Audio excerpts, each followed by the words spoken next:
నామంలో ఈ సమయంలో సహోదరి మీరు కొరకు ప్రార్థన చేస్తున్నాం. మీ కుమార్తెను తండ్రి స్తోత్రాలు. యేసుక్రీస్తు నామములో పాప క్షమాపణ ఉందని చెప్పాం. ఆ ప్రకారంగా యేసుక్రీస్తు నామములో పాప క్షమాపణ కలుగు చేయి.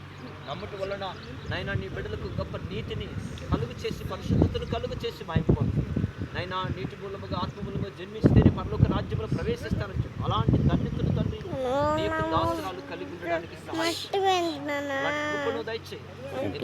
సెలవిచ్చారు కనుక దేవుని రాజ్యం మీ మధ్యలో ఉంది కనుక మా మధ్యలో ఉన్న దేవుని రాజ్యంలో మీ ప్రవేశించడం కొరకు మీరు అనుగ్రహించినటువంటి నియమాన్ని, నీతిని, నిబంధన నెరవేర్చడానికి కుమార్ సిద్ధపడి ఉంటారు.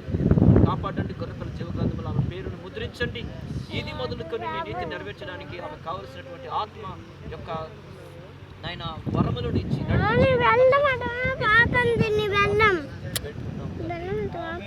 హల్లెలూయా. ఈ సమయంలో సహోదరి మేరీకి యేసుక్రీస్తు నామంలో బాప్తిస్మం ఇచ్చుచున్నాం.